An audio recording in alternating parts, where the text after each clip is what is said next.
Right, I think we're good here.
Ah, I never changed my screen. Me wanna no vex for me, Jare. I never change my screen. Make we change them together. Yota go make una no vex for me, Jare. Let me also turn on the YouTube here.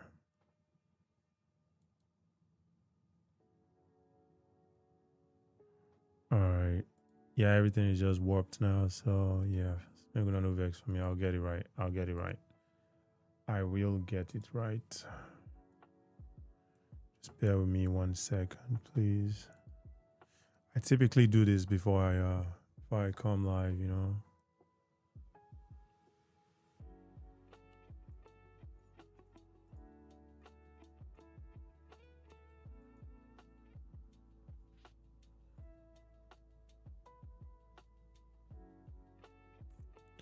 All right, this one seems to be good. Another vertical one now. I want to see the vertical YouTube. Let's make sure everything is running here.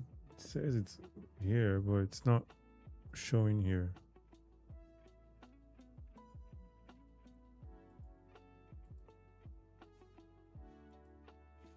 All right, we'll turn it off and do it again.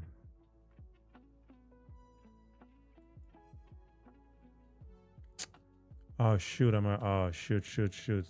All right. Make TikTok be YouTube no stress me. Thought I'm playing this playlist. Why this thing they play other stuff when no they the playlist?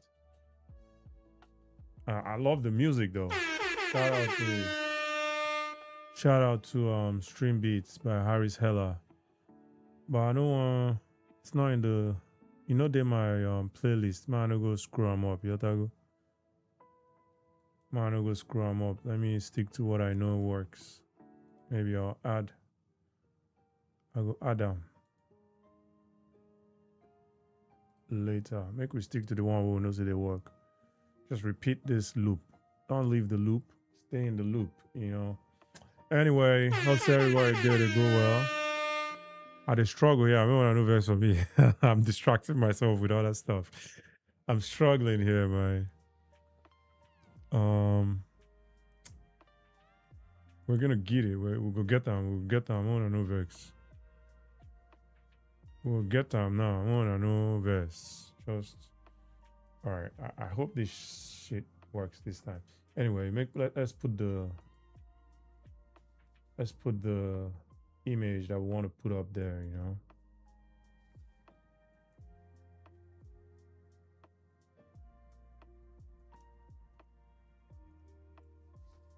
All right. I was everybody to do well. Make we set up this stuff real quick.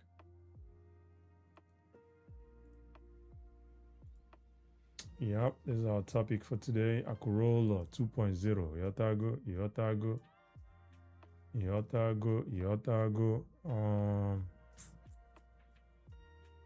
Akuruoulo 2.0. Yotago.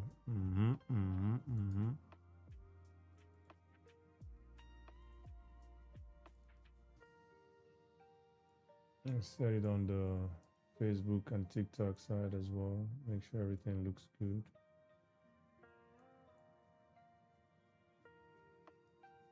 This image too big. They cover my head. It's covering my big head, man. It's covering my head. I don't want you to cover my head. How we go do it? We go shrink her more because we cannot afford to have you cover my head. Go. Should have thought about all this stuff before I came live, right? Now it's just there. You did my head now. You cover my head. I don't like it. But we'll go manager. We'll go manager. We'll go manager. There I go.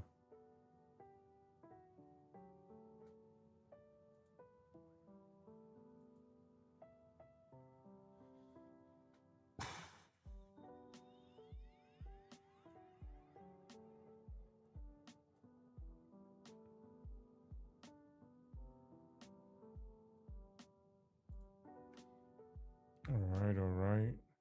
We edit this one real quick.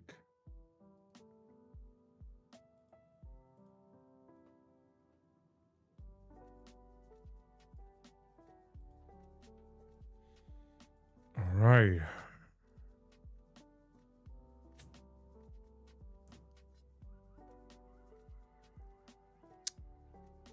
See, now this one is it's spinning. Spinning is not good, right? Spinning is not good. Let's pause it and do it again. Facebook, YouTube is tripping today. Oh, more start afresh with the YouTube. This is the vertical YouTube. Let me make sure Facebook is working. All right, Facebook is live now. Shit, it cover my head. I don't like it. Cover my head. I don't like it, but we'll work with it. We'll work with them. We go walk with them like that. All right, it's all right.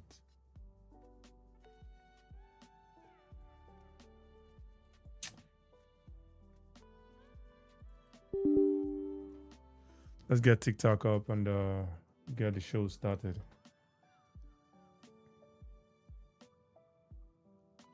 Let's get TikTok up and get the show started. Let's try this vertical YouTube again, make sure it's working.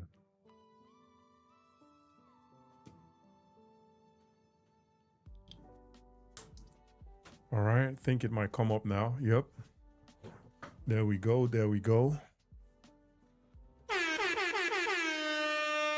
Vertical YouTube is live.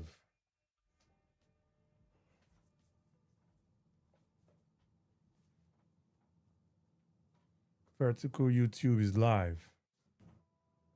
All right, let's see. Now TikTok remain now. Make TikTok come up. Let's get it started. Tago. Yo tago. Yo tago.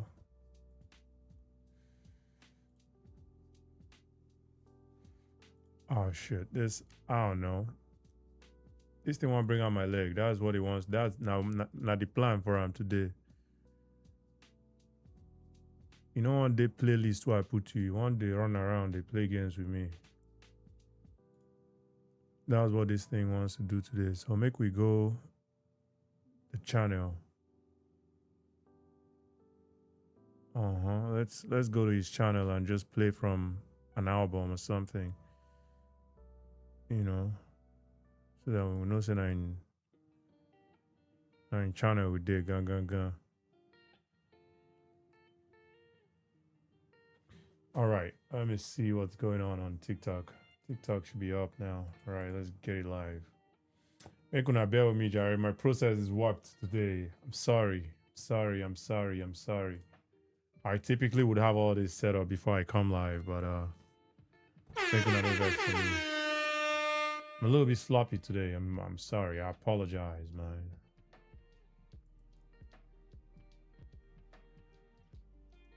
I apologize. It's too late to apologize. It's too late. I don't they sing for an join. It's too late to apologize. It's too late. Can I put the mic closer? Yo, there I go. It's too late to apologize. It's too late. Don't worry, we'll soon have the show. The show will soon start. Don't worry about it. Just getting everything ready so that everything go bam. Everything go bam once we get live, you know. All right, we'll go live on TikTok. TikTok, Omalicha. Omalicha TikTok.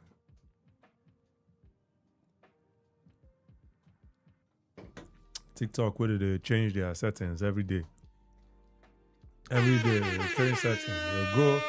You'll go live tomorrow. Go live yesterday. Come back today. Everything don't change for TikTok. TikTok and that. Shout out to TikTok, man. Hey, man, I know this thing is in my face, and I don't like it, but and if I move the thumbnail up, you go, the topic go come out. I don't want me the topic come out for Facebook. It's just on Facebook and YouTube. I mean, pretty much everywhere, right? I put on for Twitch. Okay, Twitch is also on. It's crazy. Okay, we'll just have to deal with it, right? When I know what I look like. So when I know say I get big forehead, so make the thing even cover my big forehead. So if you good like that, that'd be. Hey man, listen, man. We're gonna have a good show today. Not boring show today. Not boring show. We won't do boring show today. Otago. A boring show we won't do today. So just put it on like a radio, you know, and enjoy whatever you're enjoying. While we give you the boring show we'll get today. Otago. Shout out to you guys, man. I hope say everybody did. They go well. People who don't enter tomorrow. Shout out to you guys. Shout out to people who don't enter yesterday. People who still there yesterday. Shout out to everybody. You know, as we do, shout out to everybody. It's what it is. It's what it is. It's what it is. It's what it is. Make I set up my my mobile devices here so that we'll get started. Let's set up our small device here. Yotago.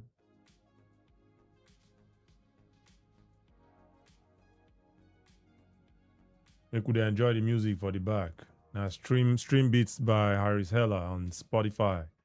Shout out to him, man. The guy that allow people using the music for free. No royalties, nothing. Make una check him out. Now sure guy, we produce music, compose music, say Kachi use it for free. Kachi, tell your friends to use it for free. Sure guy. Shout out to Stream Beats by Hella, man. Shout out to Stream Beats by Hella. Yotago. Shout out to Stream Beats by Hella. All right, we're going to have a good show today. I think everything is set up now.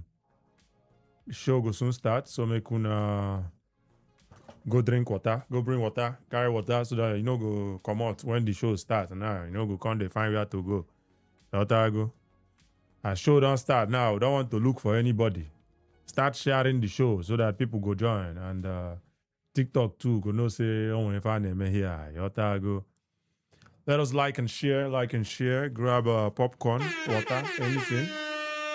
Akuruoulo 2.0. I don't do Akuruoulo before. From mansion to industry. We want to touch that topic again and see what we can do with it. Yotago. Let us like and share, by the way. Get more people here to join the show. It's going to be a good show today. I hope say everybody did go well. I hope say people who don't enter, people where their Sunday don't already reach 3 p.m. I greet everybody on YouTube. I greet you guys on Twitch. I don't know if there's any traction going on Twitch. The day we'll go get viewer for this Twitch, that day we'll go dance for now. But we're still live. We're live on Twitch, though. We're live on Twitch. So we're making sure we're covering everywhere we can cover because we can, right? We can. Anyway. Akuruoulo 2.0. How are we going to do this Akuruoulo? Our ancestors don't do it for us. Don't tell us how to do it. They started it. Now we go take them to the next level. We need to take it to the next level. You know, we can't be doing what our ancestors did. And what our ancestors did, it's beautiful. It's beautiful. Beautiful. Beautiful. You can't take anything away from it, man. When you make money, you come back to your village, not just Nigeria. You come back to your hometown and you build. Akuruoulo. That is what our ancestors told us as Igbo people. Yotago, Yotago. But we cannot keep doing the same thing. We need to advance and we need AI don't come out. Yotago. The last time we had a big breakthrough in technology was the .com bubble. Call it bubble, call it whatever, right? The internet, pretty much. The internet came, it was like the biggest thing ever. Now we have AI. Things, they advance. Now so it be. Now so it be. We cannot be doing the same thing that we've been, our forefathers start. We need to modernize them. We need to modernize them. And that is where Akuruoulo 2.0 comes into play. Yotago. Akuruoulo 2.0. This is just my idea. This is just an idea. This is just an idea. How can we take this Akuruoulo to the next level? How? Make with a like, by the way. Make with the like. Make with the like, the share, so that more people will come here. Yamana even here. Yotago. Yamana even here. Anyway, listen, right? From mansions to industries, Akuruoulo. Akuruoulo. From mansions to industries. This is something I want us to talk about today, right? And before I start, I want to make something very clear. I'm not against the current one. The current one where Igbo people, they build beautiful houses in our villages. In fact, I love it. I want to put that out there. I love it. There's something deeply Igbo about leaving home. You go abroad. You succeed somewhere else. Eventually, you come back, build something that says, this is where I come from. It's beautiful. It's beautiful. And that is the idea of Akuruoulo. Yotago, that is the idea of Akuruoulo. Bring your wealth home. Our fathers did it. Our mothers did it. Our generation, we've continued to do it. And it's beautiful. You travel to Lagos. You travel to Abuja, London, Houston, Johannesburg, Dubai, anywhere. You make money. Eventually, you come back to your village. Not Nigeria. Yes, Nigeria. Your village is inside Nigeria, but you come back to your village and you build. That is what Akuruoulo is. You know? Sometimes you build something modest. Sometimes you build something very enormous. Anyhow, where your money reach, you build them. Now, the beauty of Akuruoulo be that. We have houses in villages across Ndigbo that would compete with the most luxurious homes anywhere in the world. You get one house where I see Shena Fotunde North page where I see that house. This house be like White House. Yotago? This house be like White House. I bet you billions and billions of naira now enter that property. I'm not here to say, oh, you for use and do another thing. No be waiting at the talk with that. Yotago? I love it. It's beautiful. I love it. There's nothing wrong with that. I love it. But I have a question. Can it evolve? Can it evolve? Can we move from Akuruoulo, simply meaning come home and build a mansion? Can we move from that to an Akuruoulo that means come home and build an economy? Build your mansion still, but make we build economy. This is what I want to call Akuruoulo 2.0. Now my own, say beer parlor man, when he don't drink like this, he go just begin to think. But that is what it is, right? From mansions to industries. Think about how much capital we have already, right? Think about what happens every December in the southeast. Drive through certain communities in Anambra, Imo, Abia, Enugu, Ebonyi. You see extraordinary private wealth. The other day I was having a conversation with a guy. And the guy was like, Igbo people are individualistic when it comes to wealth building. And I asked him, do you know why? He kept saying things that were kind of subjective. Yeah, we're resilient. Yeah, we're smart. We're this. I understand all of that. But the core reason that we have those individualistic success, the core reason is simple. We dey hustle per head. with a hustle per head. There's nothing wrong with that. There's nothing wrong with that. I'm just saying. But back to Akuruoulo, right? Back to Akuruoulo. Extraordinary private wealth. Sometimes you enter a relatively small village, like Abriba, for instance. You see houses worth hundreds of millions, even billions of naira. And then you travel 20 minutes away from those houses. The road, no good. No electricity. No modern industrial park. No railway. The young people around these mansions are looking for opportunities to leave that community. This contradiction, it's fascinating, right? We can have wealthy individuals living inside an underdeveloped economy. That one no make sense. That means individual prosperity doesn't automatically produce collective prosperity. That's what it is. Imagine 100 wealthy Igbo people. Let's say each of them, they have the capacity, right, to invest 1 billion naira. I know they talk make anybody give me money, I beg. I'm not saying, I'm just hypothetically, I'm not saying anybody bring money here or there. Everything that they talk here now hypothesis, right? I'm not saying anybody should give me money, right?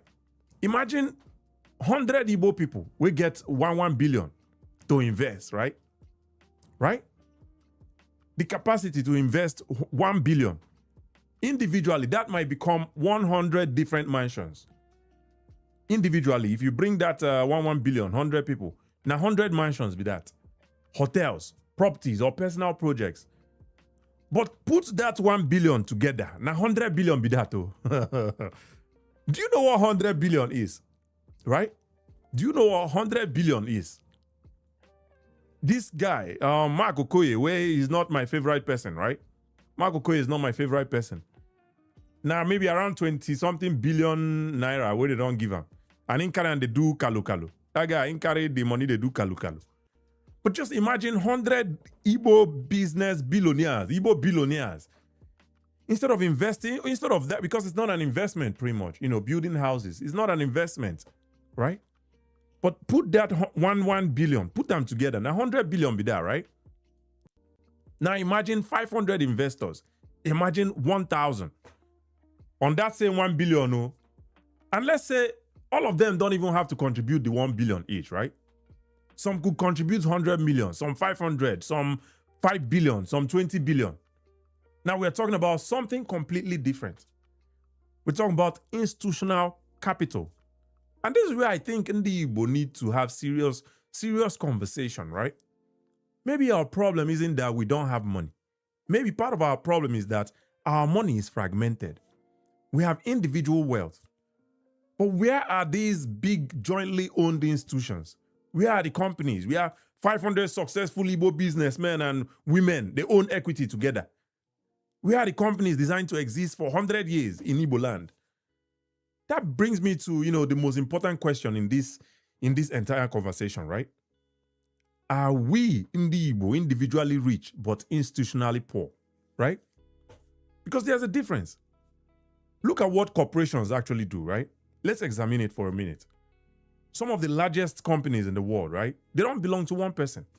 Millions of people can own a piece of the same enterprise. Google, if not billions, right? Google now, billions, you go be billions of people that own Google now. You get the point. That is how one great invention, that's the great invention of capitalism. But we're not taking advantage of it. You don't need to know the other investors. You don't need to come from the same village. You don't even necessarily need to like each other, right? I don't know why my biabia just they distract me. My biabia, my mustache just they distract me. Your mustache, even though I don't cut you. Relax, mustache. Leave me alone, right? You don't necessarily need to know each other. You don't necessarily need to like each other. All you need to agree on is governance. You agree on the rules. You buy shares. Professionals manage the company. There is a board. There are audited accounts. There are protections for shareholders. Capital that would be significant, individually becomes enormous collectively. That is what I want us to think about. Not everybody should give their money to somebody. I don't talk on before. I know they ask anybody to give me money. I wouldn't do that. I know go carry my money, give anybody anyway. So I'm just saying, building a corporation that is professionally run. I'm talking about professionally structured corporations, right? Investment funds, infrastructure companies where people own equity. Your 500 million doesn't disappear. You bought an asset. You own shares. And those shares should potentially generate returns, right? Not be charity with the duo. Now capitalism. That is what capitalism is. Now let's talk about waiting there under our feet for Igbo land, right? Natural gas. Natural gas. This is something that I think can build the next wealth in Igbo land. Natural gas. Nigeria itself, right, is a natural gas giant. When you compare Nigeria to the whole, the world in general, right? Nigeria has more than 200 trillion cubic feet of proven natural gas reserves. That puts us among the countries with some of the largest natural gas reserves in the world. And part of Nigeria's petroleum geography, it extends into the southeast, including the Anambra Basin and petroleum-producing areas around Imo and Abia, right? I want us to be careful here. Sometimes you go hear people give one exact number, say, the southeast has this amount of gas. That's not what I'm trying to say. I don't want us to do that. I haven't seen an authoritative current government publication that gives one clean proven reserve number for the 5 southeast states. I don't know what that number is. There's a difference between proven reserves, discovered resources, and prospective resources. So I don't need to exaggerate the number to make this argument. I'm not going to do that, right? But the important thing here is there is a significant amount of natural gas resource. It exists in the southeast. Let's put it that way. Instead of simply asking how much is underneath us, right? Perhaps we should start asking, what can we build with it? Put this this natural gas into global perspective, right? Just briefly, let's understand where natural gas sits in the world. The exact rankings and the reserve estimates vary. It varies depending on the source, the year. But approximately, the countries with the world's largest proven natural gas reserves: Russia, Iran, Qatar, US, Turkmenistan, Saudi Arabia, United Arab Emirates, China, then Nigeria. And we have more than 200 trillion cubic feet. The one where they don't prove for Nigeria. Venezuela is also on that list. Now, compare that with the Southeast, right? I can't stand here and tell you, and tell you that the Southeast has maybe 20 trillion cubic feet or 30 trillion cubic feet. I don't know the exact number. I don't have that authoritative government figure establishing that. I don't have that. But what we know is that in Anambra, gas they there. We know, say, for Imo State, Abia, important petroleum producing geology day for there. And we know exploration remains incomplete. So my argument is not, the Southeast has more gas than Qatar. That's not what my argument is. My argument is simple. We don't need Qatar's gas reserves to begin industrializing Ali Igbo. We need to intelligently develop what we already have. Gas itself is not the final product. Gas is the beginning. Gas no be just cooking gas. No be just cooking gas. Anyway, make we continue to like. Make we continue to like and share and get more people here to join the show. Let's like and share, get more people here to join the show. Like and share. This is one of my boring series. This is one of my boring series where I talk about the progress of Ali Igbo, how we can transcend, into the next level, right? Because they say if you bit Pekin, big Pekin, sometimes you go stop, and say, okay, this is what you should do, this is what you should not do, this is how you should do it, this is how you should not do it. So, I'm having these boring sessions as well, where I talk about the things that I think, the ways that I think Ali Igbo can progress and advance. So let's keep liking and sharing and get more people here to join the show. So again, gas, no be just cooking gas, right? When many people hear natural gas, they think about cooking, no be just cooking gas. It's not just that. Natural gas can be much more than that. It can generate electricity. It can provide industrial heat. It can support fertilizer production. It can support petrochemicals. It can provide feedstock for plastics and chemicals. It can support CNG transportation. This one now they use for these buses now for Nigeria. It can support manufacturing. So instead of thinking you get gas, you sell the gas, you collect money, let us think gas, produce electricity, industries, jobs, export, then the wealth is created. Or you think of gas, fertilizer, agriculture, food, processing, export, right? Gas, petrochemical, manufacturing, finished products, export. Suddenly, this thing where they under our ground now, it becomes the foundation of an economy, right? Imagine a different Igbo. Let us imagine something different with me. Just imagine it here. Imagine that somewhere along Abowerre industrial corridor, we establish enormous gas-powered industrial zones, right? No generators, sit down there, they blast every time, right? No generator, just they there, they blast. I'm talking about proper, reliable industrial power. Factories, know that when they turn on their machines on Monday, electricity they there for them. 24 hours if they need it. Anyhow, they want time, it day for them, right? Factories know that. Imagine what that does for Aba. Aba already has manufacturers. Aba manufactures shoes, clothing, leather goods, furniture, metal products, machines, thousands of different things what Aba they manufacture right now as we speak, right? Our people, we are already manufacturing for Aba despite the lack of infrastructure, right? Now imagine giving that entrepreneurial population industrial grade electricity. Shout out to Oti. Shout out to Oti. Oti is on the path. Oti is on that path. We'll go get there. But imagine the population now having industrial grade electricity. Production costs will fall. Factories become larger. Machines become more sophisticated. Products become more competitive. Investors become more willing to invest. Exports become easier. Jobs multiply. That is where I want Igbo capital to go. Then you go Nnewi, the same thing. Nnewi already has extraordinary industrial tradition, right? Automotive components, manufacturing, trading, engineering. What happens if Nnewi is connected to reliable electricity? I don't know what Soludo they do for Anambra. I don't know what Soludo is doing there. In the build airport. Hey, man. Soludo they build airport. Airport already there for Anambra. Soludo saying one build another one. Professor. Professor, no teach me nonsense. Teacher.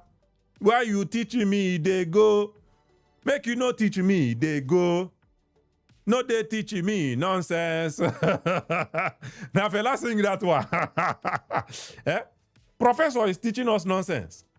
There is already an airport in Anambra that is not even economically viable. It's not viable economically. So Ludo saying one build another airport. Meanwhile, electricity there where you go focus on like Oti is doing. Nnewi there where need electricity. You leave her. You say that airport will be your problem. But imagine if Nnewi is connected to reliable electricity, modern logistics infrastructure, regional railway. What happens if a manufacturer in Nnewi can put a container of products onto rail and move it efficiently toward the port, right? Now you're not just improving Nnewi, you're changing the economics of manufacturing. Then you go on Onisha. Onisha is already one of the great, commercial centers in Africa, right? But what should Onisha look like in 2050? Why should our idea of a market remain thousands of shops squeezed together with terrible parking, weak logistics, fire risks, trucking, fighting for trucks, fighting for traffic? Why can't we build the markets of the future? Again, shout out to Oti, right? Shout out to Oti. Toludo was saying go build Japan. We no see Japan. Oti no even tell us say you go build anything. Oti done the finish work. Shout out to Oti. Soludo say you go build Japan. For 8 years done the finish like this. We no see Ja, not to talk of pan. It's ridiculous. It's ridiculous. It's ridiculous. Why can't we build markets of the future?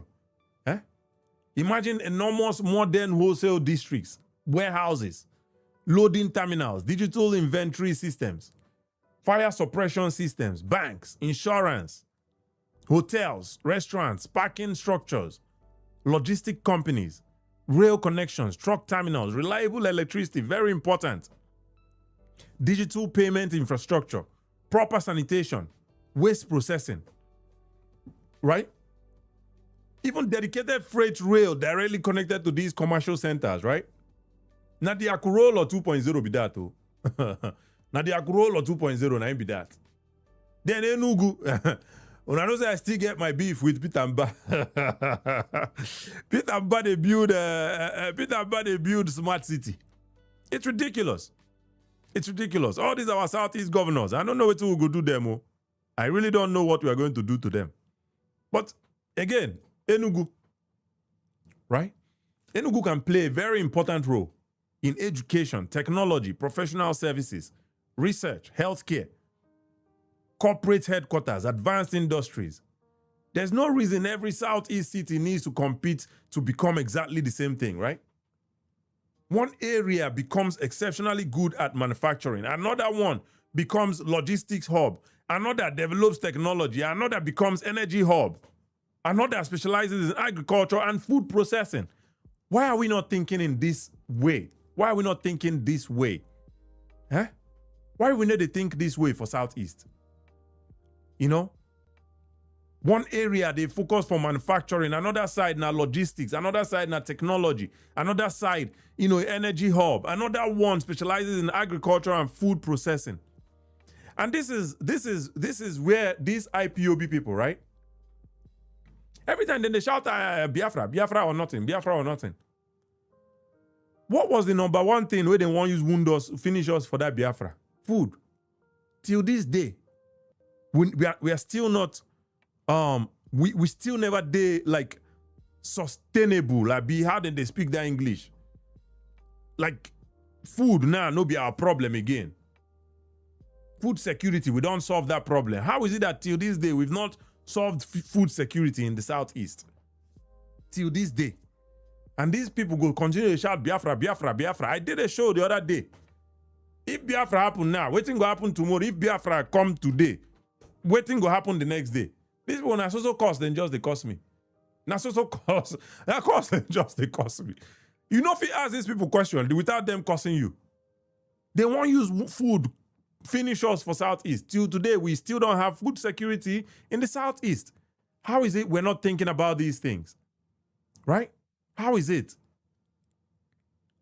How is it that one area for that Southeast never turned to a manufacturing hub? How is it that one area for that Southeast never turned to logistics hub? How is it that one area never turned to technology hub? How is it that another area has not turned to energy hub? How is it that another area has not turned to agriculture and food processing hub?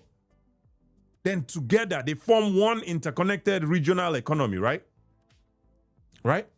Now connect everything. This is where the rail now becomes very important. Imagine a regional rail network connecting Aba, Owerri, Onitsha, Nnewi, Enugu. Just imagine them. Imagination won't finish me, Abi. Imagination won't finish me. And the surrounding industrial and agricultural areas, right? Not simply passenger trains. We are talking about freight. Because industrialization requires moving things around. That's what industrialization needs. Raw materials have to enter factories. Finished products have to leave the factories. Agricultural products have to reach processing plants. Containers have to reach ports. Workers have to move. Businesses have to move goods cheaply, right? Then our supreme leader, our supreme say you will sleep in Nigeria and wake up in Biafra, milk and honey. How about you walk in Aba and live in Umuahia? How about that? Instead of giving people stupid dreams, oh, you will sleep in Nigeria, you wake up in this thing, in Biafra, milk and honey. That was the only strategy where that guy gets. Sleep in Nigeria, wake up in Biafra. How about you walk in Aba and live in Umuahia? Or you walk in Umuahia, you live in Aba? How about that? Now train with you use Duam. Shout out to Oti. shout out to Alex Oti.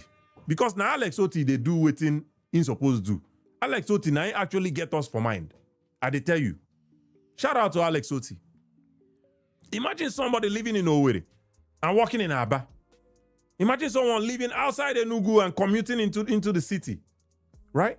Imagine an Aba manufacturer moving a container by rail instead of putting everything on trucks, traveling congested roads. Then these cities, they stop behaving like isolated islands, right? They begin functioning as pieces of one economic machine. And then we need access to the world, right? Eventually, these products, they need to leave. They will need to leave Igbo. That means ports. And here we have to be realistic. You don't simply wake up tomorrow, gather 50 billionaires and build a seaport wherever you want. No be so they do. You know, this is not the conversation where me and my IPOB people would always argue. We need a seaport. We need a seaport. See, you know, they for Igbo. Make we understand that one. It's not when somebody says it, it's not mean-spirited. It's not a mean-spirited something. It is a fact. See, you know, they for Igbo. See, you know, they for Igbo. It's just what it is. But it can be done working with neighboring, you know, states, working with the federal government, private investors, right? Institutional investors, diaspora capital, banks, development finance institutions, international investors. That combination can finance infrastructure far larger than what one wealthy individual could ever build, right? This is why government still matters. I don't want anybody to misunderstand this argument. I'm not saying government has failed, therefore businessmen should become government. Don't be waiting at the talk here. Government has responsibilities. Government must provide security. Government must protect property rights. Government must build and maintain appropriate public infrastructure. Government must establish sensible land policies. Government must regulate. Government must make approvals predictable. Government must invest in education. Government must create long-term development plans. The most important for Southeast, our 5 states need to learn how to think regionally. We need to start thinking that. An investor doesn't care that he crossed from Abia and he into Imo. No. A container doesn't care that he crossed from Anambra into Enugu. Electricity doesn't care as long as he there. Railway shouldn't care. Economy shouldn't matter. So why should every major development strategy stop at state boundaries? What if the 5 states plan together? What if we start planning together as one unit? Imagine the 5 Southeast governors sitting down and saying, when last be the time, when was the last time these people sat down for an economic meeting? These are our egotistical people we get for Southeast right now, right? When last did they sit down to discuss what should the Southeast economy look like in 2050? Where should our major industrial corridors be? Where should the railways run? Where should the logistics hubs be? Where should the gas processing, infrastructure be? Where should the power plants be? Make I drink small water. Easy to talk. Cho. Now, so my mama, they cost me. My mama, they yab me. Say, na cho, I they do. Shout out to my mama, Jare. Shout out to my mama. Now, so she they yab me every time. Cho. Nah, cho, they do. No problem. No problem. I agree. No problem. Now, cho, man, I be. Make we continue to like and share and get more people here to join the show. Let's get more people here to join the show. Keep liking, keep sharing. And if you've not followed me yet, please feel free to follow me so that you go to get updates like this. When would they share the updates? Your tago. Anyway, why are our 5 Southeast governors not coming together and asking these questions? Where should the railway run? Where should the logistic hubs be? Where should the gas processing infrastructure be? Where should the power plants be? Where should our new cities expand? Where should our agricultural processing zones be? Where should the universities and research centers specializing in engineering, energy, and manufacturing be? Where should they be? Where should our largest markets be? Where should the freight terminals be? And how does everything connect? Now we are planning a civilization. Yotago. Not simply commissioning road every day, then the commission road. Now let's come back to the mansions, right? Because I know say a person now go say, Kachi, are you telling people what to do with their money? Not be waiting at the talk be that. Build your mansion. Seriously, build your mansion. If you worked for your money and you want a beautiful house in your village, build it by all means. Put 20 bedroom inside. Shout out to Speed Darlington. Shout out to Speed Darlington with his Pride Mansion. You know what go? Shout out to Speed Darlington. One choice, my brother, or my, I don't know. This is why they call me son now. I don't know. I don't know how I'll address you, One Choice. But I greet you. Shout out to you, One Choice. Thank you for being here. You know, shout out to Speed Darlington with his Pride Mansion. By all means, build your mansion. Put 20 rooms inside. Put 3 swimming pool. If now waiting go make you happy, do it. Now your money, you worked hard for it. My argument is different. After that mansion, what is next? That is my argument.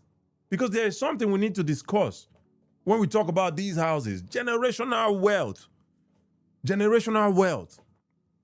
We confuse an expensive asset with generational wealth. They are not necessarily the same thing. You can build a 1 billion naira mansion today. But what happens in 30 years? What happens when you're gone?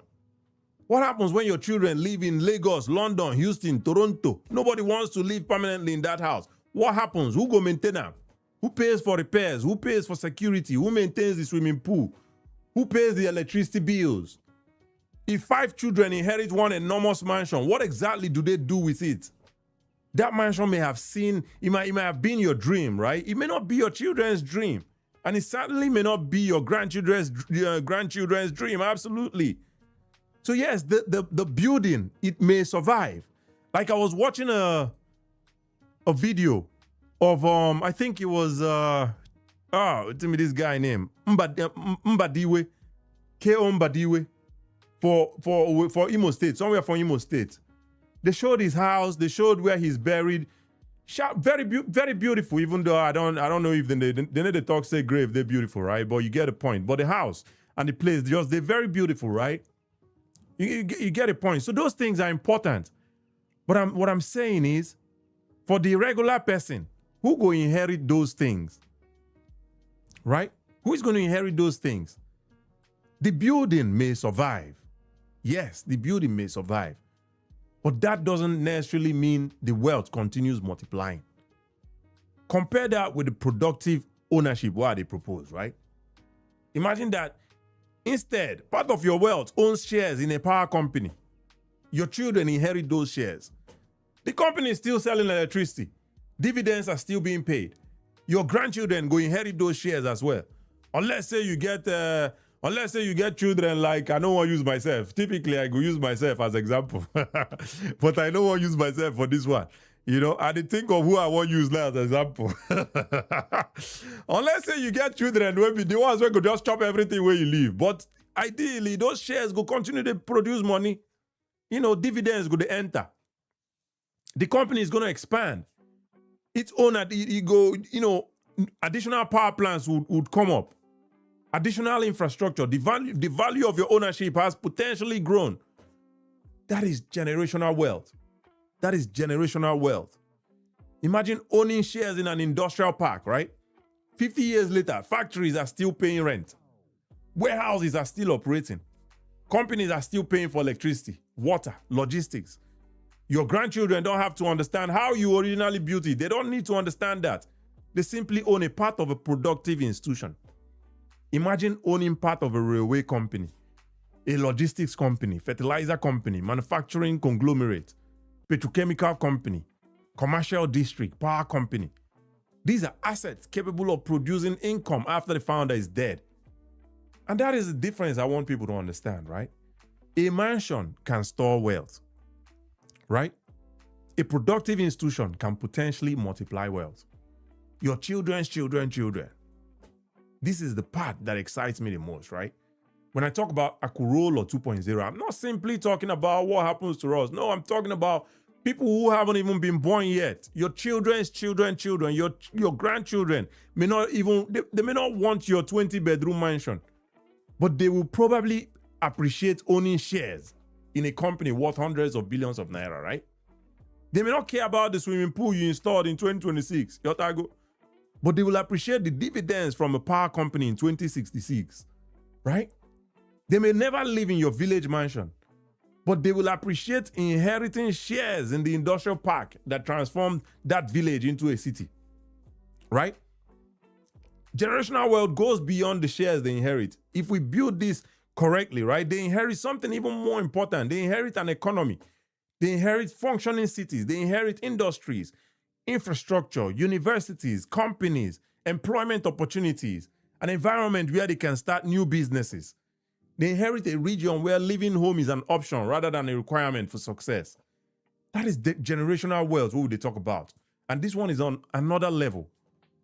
Think about the companies that have existed for generations. There are companies around the world that established 50 years ago, 100 years ago, some even longer. The founders are dead. Let me tell you about, get this company for US, Walmart, right?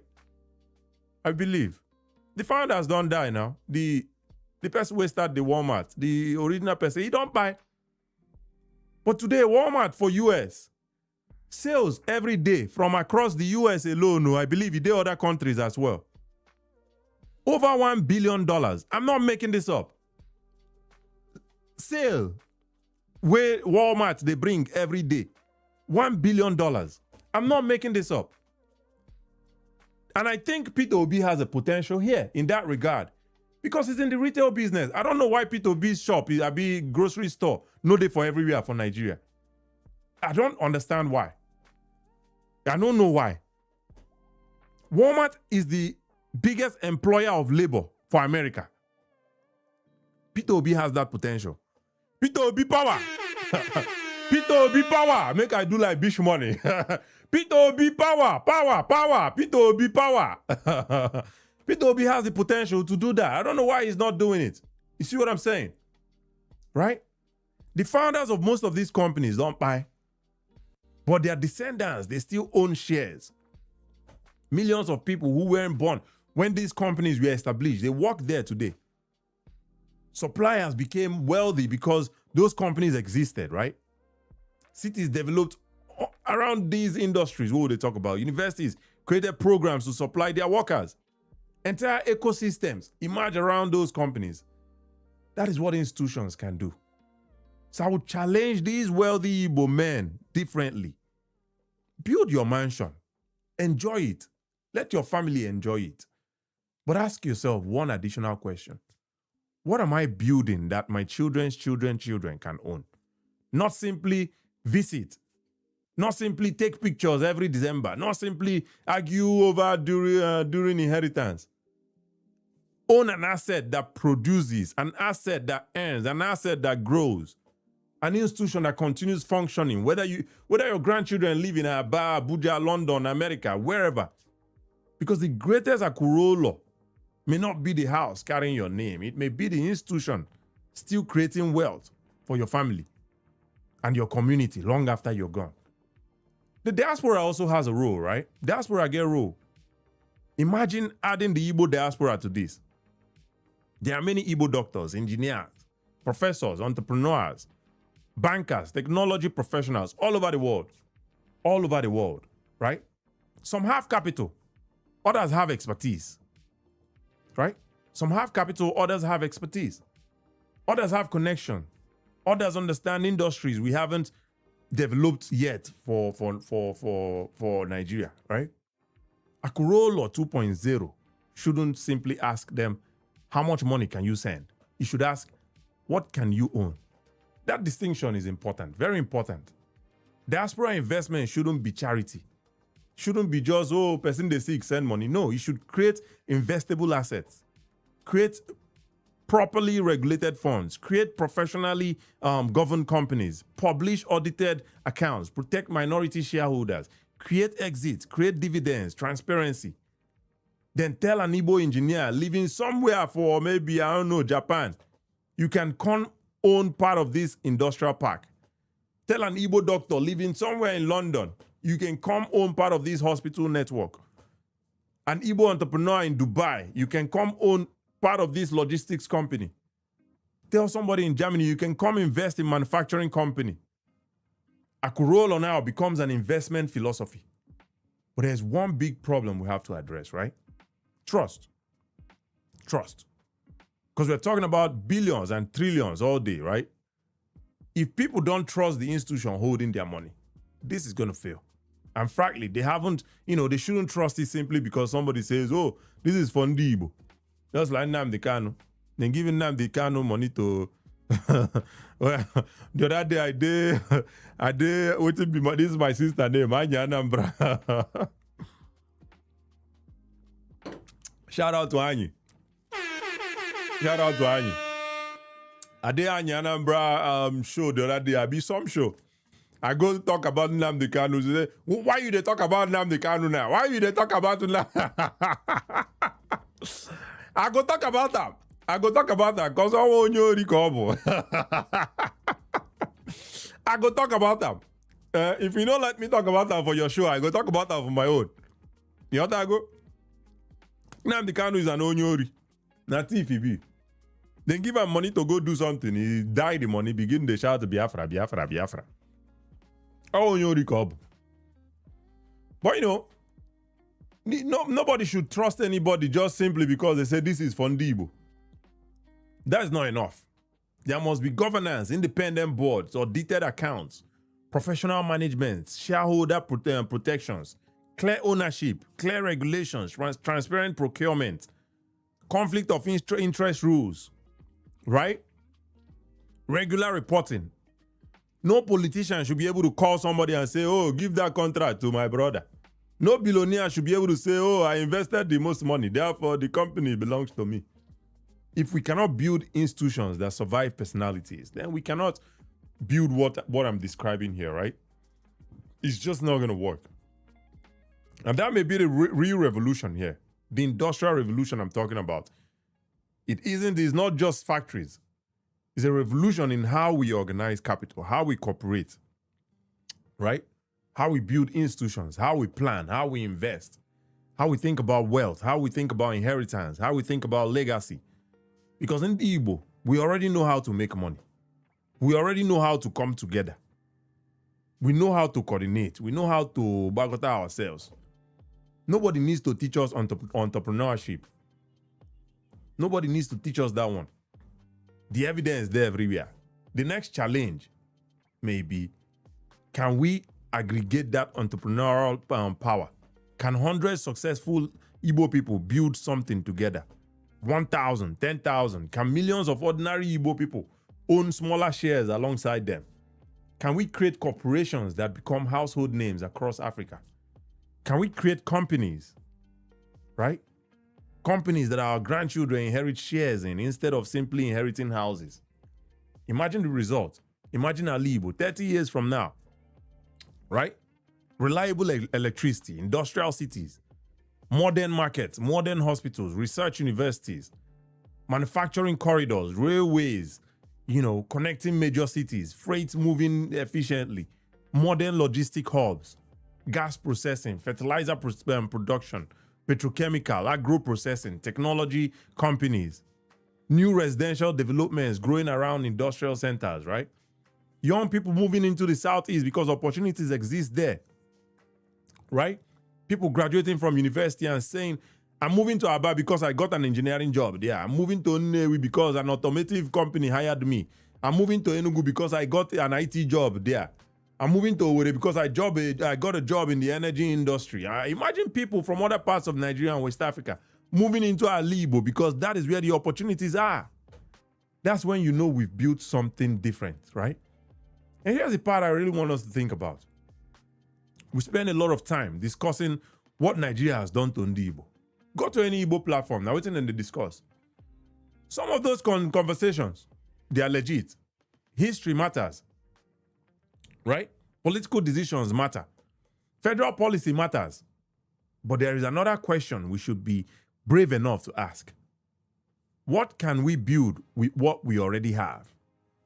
Our people, our entrepreneurs, our diaspora, our markets, our manufacturing tradition, our land, our commercial networks, our natural resources, our gas, our universities, our geographic position, our capital. Maybe we don't control every variable, right? We don't control every variable for sure. But we don't need control. We don't need to control every variable before we start controlling the ones that we can. The first Akuruoulo series what I do, would they build house? Would they build houses? And they are good. He told successful Igbo men, never forget home. That's the first Akuruoulo way we do. Build when you make money, come back home. Don't forget your ancestral communities. I don't want us to forget about it. I don't want us to forget our ancestral communities. I don't want us to abandon it. I want us to expand it. That's what I want us to do here. Let's expand on it, right? Akuruoulo 2.0, this is my proposal. It's saying, never forget home. Build your house, but also build the company. Build the factory, build the power plant, build the industrial park, build the modern market, right? Build the logistics company, invest in railway, invest in agriculture, invest in technology, build institutions, create jobs. And most importantly, build things that can outlive you. Because maybe the next monument to Igbo success shouldn't only be another mansion behind a giant gate. It should be a company employing 20,000 people. It should be an industrial city. It should be a railway carrying products products made in Aba and Nnewi toward international markets. It should be a power company supplying reliable electricity to millions of people. It should be a fertilizer factory feeding an agricultural revolution. It should be a corporation owned by thousands of Igbo families and still operating 100 years from today, right? That is the conversation I want us to have. I don't want us to be saying, should Ndigbo start building mansions? No, I'm not saying stop building mansions. Build your mansion. The question is, can we build something bigger than our mansions? Can we consolidate some of these extraordinary private wealth? Can we turn gas into electricity? Electricity into industry. Industry into jobs. Jobs into cities. Cities into prosperity. Prosperity into institutions that survive generations, right? Can we build something that our children inherit? And their own children will inherit it as well, right? If we can, then Akuruoulo will no longer simply mean, oh, I don't make money, I built a beautiful house at home. It could also mean, I've made my money, I don't succeed, I help build homes. Maybe that's the revolution Akuruoulo should be pointing towards, right?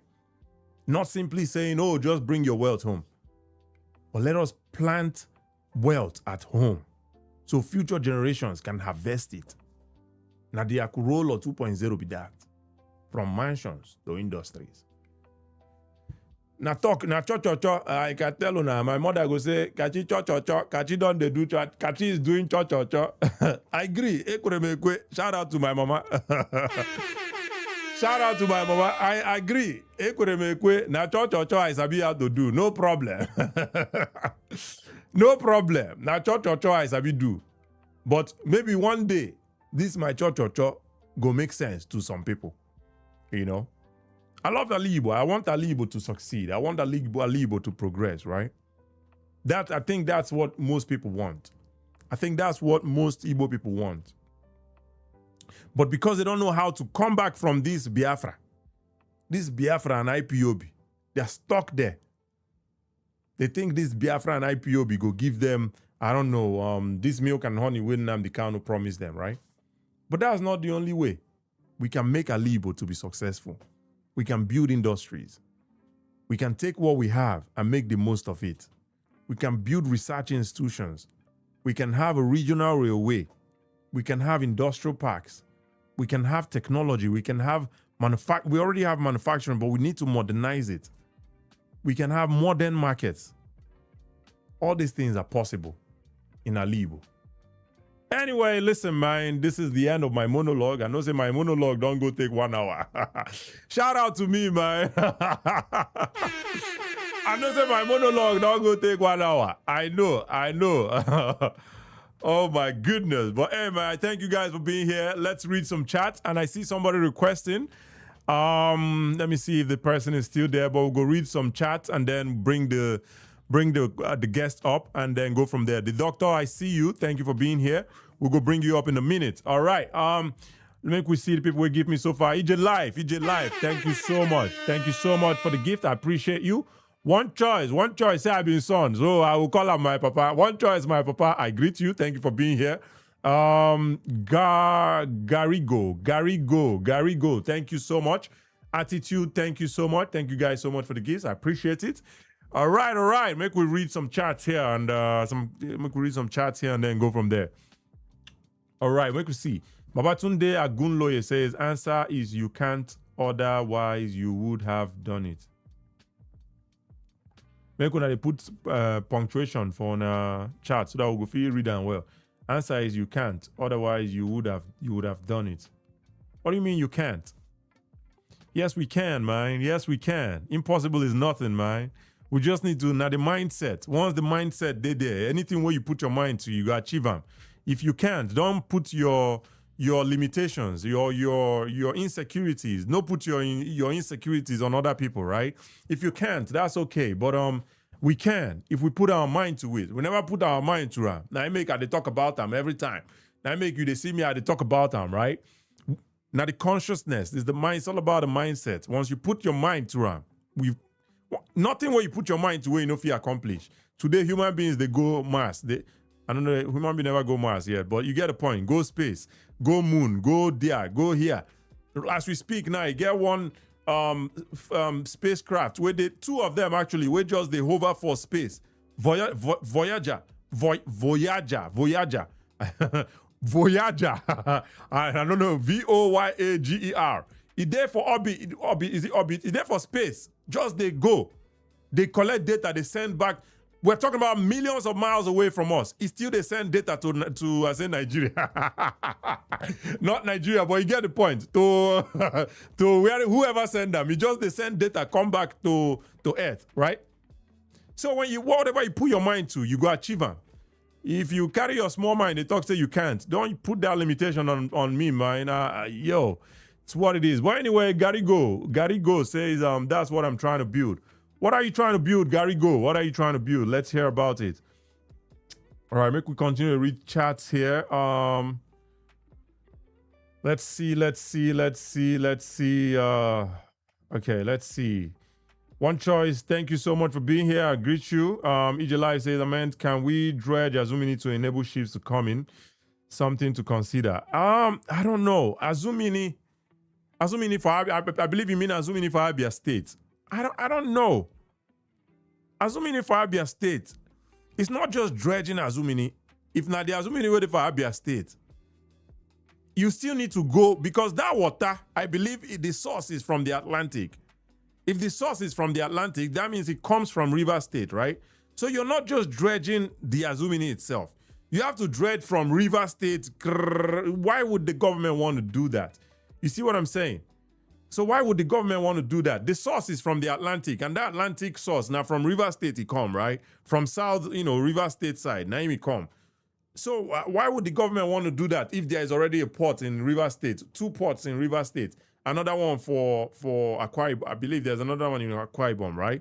So why would they want to do that? It doesn't make economic sense for the government to do that. So yeah, I hear you on that, but I don't know. It doesn't make a lot of sense for the government to do that. At least that's my thought anyway. But we can make do with what we have. There are ports already existing in Nigeria. So, they say you don't need to invent the wheel, all right? They say you don't need to invent the wheel.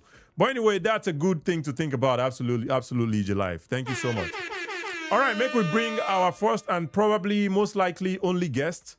Make we bring our guest up here and hear what he has for us, and we go from there. All right, the doctor, thank you for being here. Thank you for requesting. Make we hear what you get for us. Ndigbo, I greet you. Yeah, so I just got a few points to make. The concept of Akuruoulo, I think people do not really think it in the proper way. Can you help me, please? There's a lot of noise in your background. Yeah, I'm just closing up my door. All right. Yeah, if you can just help us so that everybody go enjoy your thoughts here. Yeah, just 1 second. All right. Is it clear now? Definitely. Thank you so much. Appreciate it. Sure. So what I was talking about was people do not really understand the concept of Akuruoulo. Most of them believe that because Kachi don't build a 10-bedroom mansion, myself I go build 15-bedroom mansion. So and that context keeps going on, and people trying to compete against each other on useless things, and most of them building houses that they do not even live in from January to December. Yeah. So now, those places you're building those houses, there's no proper road, there's no electricity, there's no water, there's no Wi-Fi or internet, there's no security, there's no basic amenities, no hospital, no police, no proper police No government infrastructure, presence, in fact. no government Yeah. presence, nothing at all that gives you a very good quality of Yeah. life. It's just you come back once in a year and you turn on your noisy generator and pollutant generator and you watch TV and make noise within your compound, and after that you go back. So it's totally irrelevant. And these people, most of the people that we hear that are very rich in the Igbo land, or Bikuban or whatever, we only hear that they are rich, but we do not see what actually makes them rich. We do not see the value of their richness. There's no proper, you cannot say that this person has built up a factory or a production line or supply chain or even a tech company or whatever it is in the Igbo land or wherever they are, and they have employees. They have about 5,000 or 1,000 employees. Or no, and our people encourage that kind of lifestyle more because they want to hear that, oh, this guy come through 10 million for this club. Oh, and we know who be Kubana. He use 20 cow. They do wedding. So all those kind of stupid mentality, and that is actually what has kept on eating on our people. And these rich people, you cannot advise them because some of them claim to be richer than you. So who are you to advise someone that is richer than you? Yeah. And another thing is that that mentality has drained a lot in our people, that even the ones that travel abroad that comes to other countries carry the same mentality perpetually. For instance, I am in the tech industry and we are operating a business that has the potential of valuating in the hundreds of millions of dollars, which is a fintech app. But when you try to bring together our people that are in this country, try to bring their head together, let's come together and discuss what you can contribute, what are your qualities. Yeah. The ones that have a very few amount of money in their pocket, what can you contribute so that we can make this global vision? They don't want to hear about that. They don't want to hear anything that has to do with business, technical, managerial part of the business. What they want to hear is that, if I carry this bell, aqua, I go through and for Ojota like this. Everybody, they just give me money, I go through another bell. So that is the only thing. And most of what they use their money for is buying useless electronics, spoiled electronics from this country, and use the electronics, very old, 5 years, 10 years electronics, and sending it back and throwing up electronic waste in Nigeria. That is the only kind of business concept that they understand. They do not understand the kind of business concept that would contribute millions in dollars to the economy. So, and another thing is, I have a cousin that was very close to me. He was he didn't have much at the time, but somehow, I don't know what he did. He somehow got some money that is equivalent to 100 million naira, which is this is about 7 years ago. So he knows what he did. I don't know what he did. So then the first thing he did was to block me and block all my relatives. So because he knows me, that he probably feel that if I am around him, that I would advise him against illicit spending of his money. So yes, that was his first step, to block me off. And then first thing he did was to go buy about 3 plots of land in our village, and started building a duplex.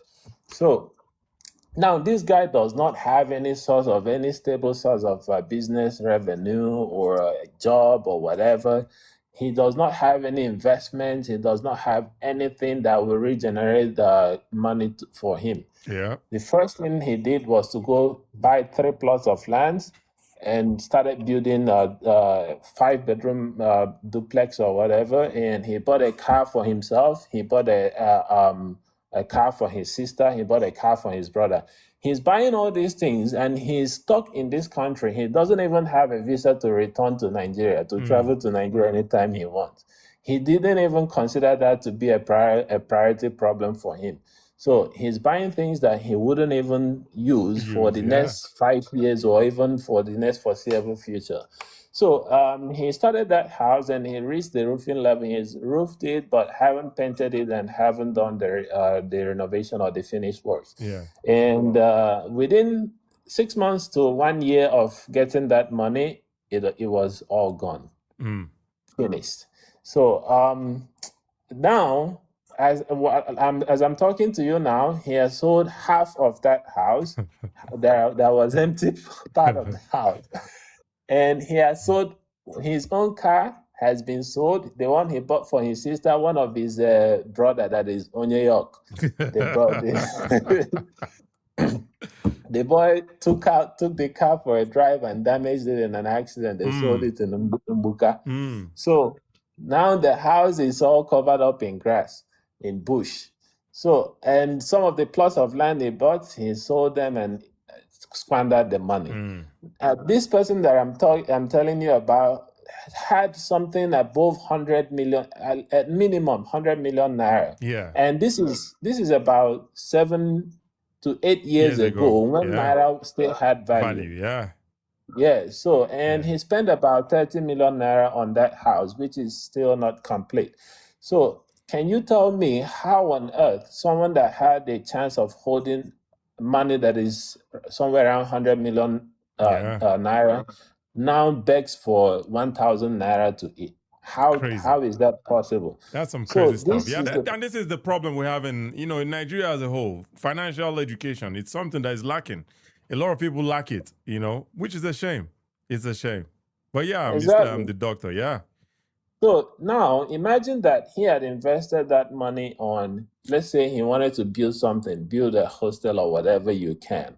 And you're not traveling to go live in that house. You're not even planning to move back to Nigeria. No, you're not even, you can stay in hotel for 1 month that you're going to spend in Nigeria whenever you travel. So imagine you had invested that money in something that is tangible that can regenerate revenue. At this time, he would have enough revenue to open a stable business that will make him rich.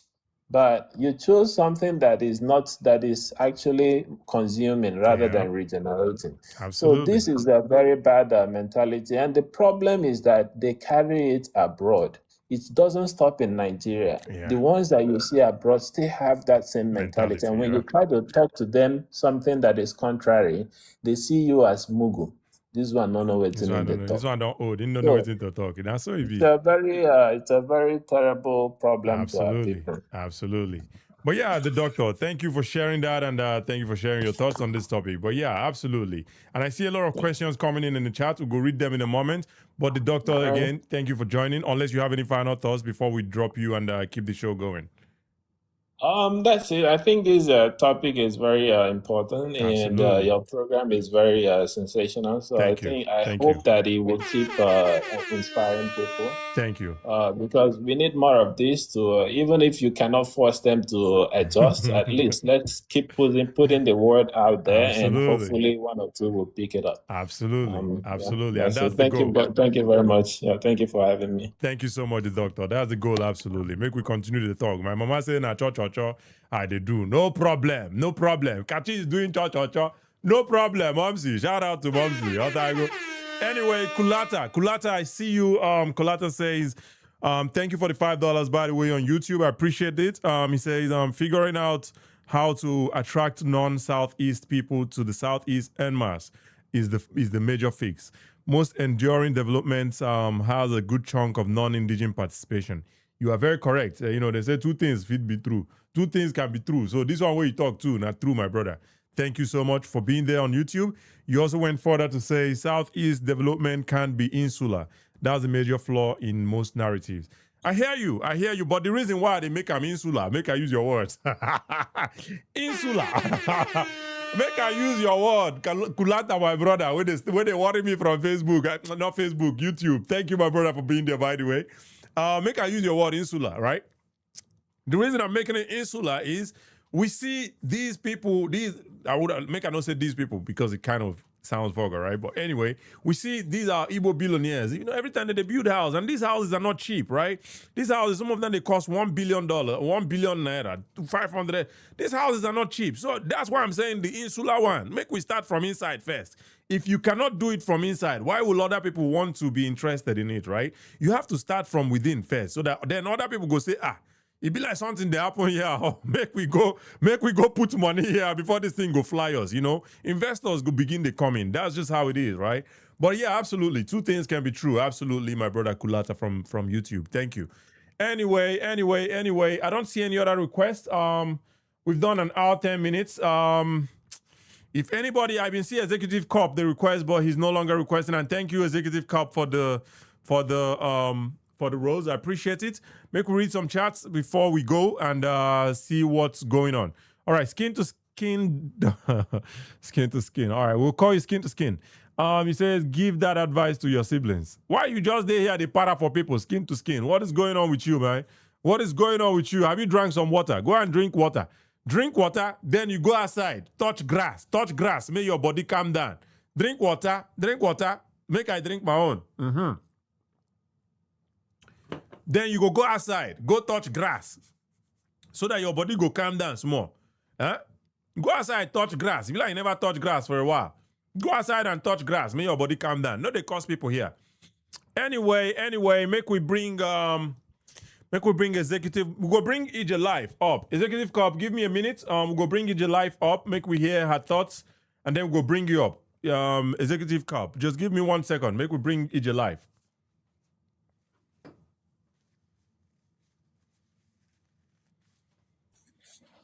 All right, EJ Life, thank you for being here, my sister. Thank you so much.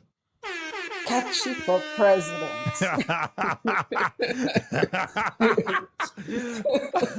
You know how much they think they run for president? I wish. Maybe one day, Nigeria will get to the point where you don't need money to run, and then we can just put you there to implement all these wonderful ideas, they say talk is cheap.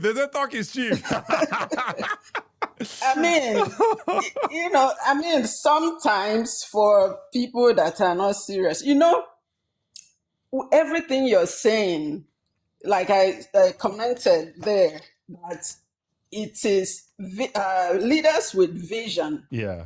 Think like you do. Yeah. When leaders are not visionaries, and I actually don't call Nigerian politicians leaders. They are just politicians. Yeah. They're not leaders. Absolutely. They are not visionary. They cannot see. Except Alex Oti. Shout out to Alex Oti.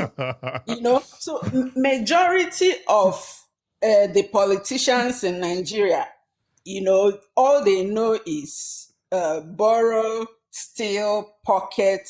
Aside from them, then you have the masses that think with this, that think like this guy, skin to skin, as you call it. That's what we have in Nigeria. Yep. And that's why I mentioned that our culture is too backward for to spur development. People, the masses need to be educated first. When you have people, when the majority of the population think like skin to skin, who do you think is going to build all these things you're talking about? Yeah. I've often said that the highest aspiration of the common Igbo man is, make money, build mansion, then marry and have children. That's the highest aspiration of the average, Nigerian, especially the Igbos. and then look at TikTok. 99% of TikTok content creators, you go there, all they talk about is my wife, this, my girlfriend, this, sex, this, marriage, this. You have to obey your husband.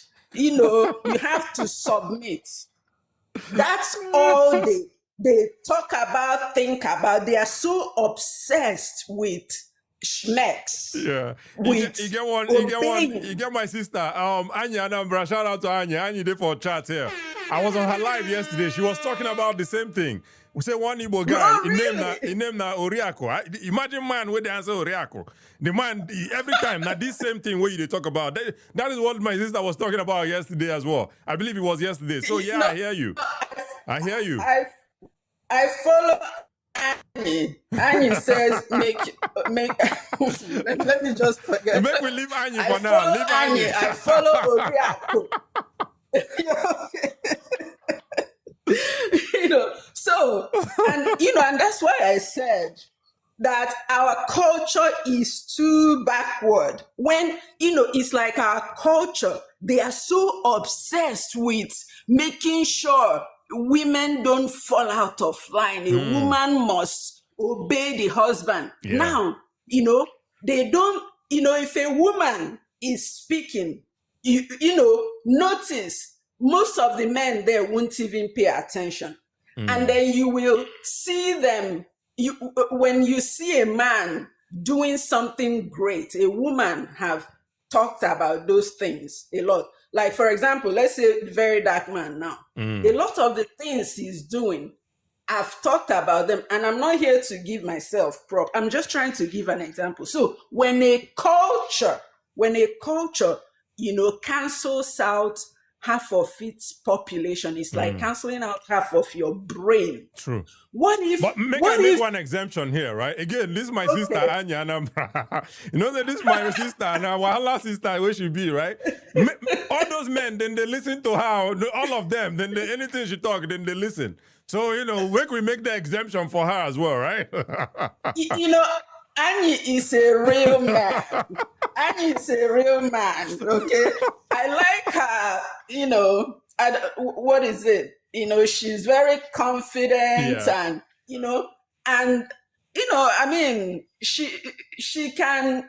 she can do better if she wanted to, She can be a good instructor for our men. Absolutely. Yes. Absolutely. But let's bring it back to Akuruoulo, right? Let's bring it back to Akuruoulo and then go from there. Akuruoulo 2.0, you definitely were here pretty much from the beginning of the show. What do you think about these ideas and these concepts? Why just they propose, right? What do you think about them? They are fantastic, fantastic. And this level of awareness that you have is what we need for the common Nigerian man, Igbo man, for example, or Nigerian. We need our people to think like you. But it's like there's only one catchy in Nigeria or in Igbo land. The rest of them are thinking about building mansions and skin-to-skin doggy. We need the average, and that's where education comes in. True. Okay? True. I've seen UNN produce some, doctors that leave Nigeria, they come here, USA, do some more study and become great. But we need, because I've seen that even the university lecturers in Nigeria, a lot of them don't even know what they are teaching. I've heard that, like, doctors in Nigeria, you go to hospital, for example, say a family member of mine goes there, and I call them to find out what's the diagnosis. They refuse to tell you because they don't know what the diagnosis is. When the teachers don't even know what they are teaching, how is our people going to learn to think like you? I know. Catchy, Kachi, where did you go to school? I go school Can for you tell Oka. me? Now Oka, I go school. Okay, okay. So then maybe you're a reader.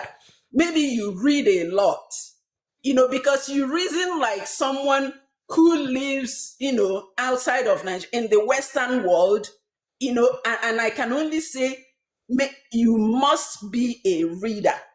Thank you. I People, appreciate it. Thank you. yeah, our people, they are not learning in school and they don't even read. A lot of them cannot even read.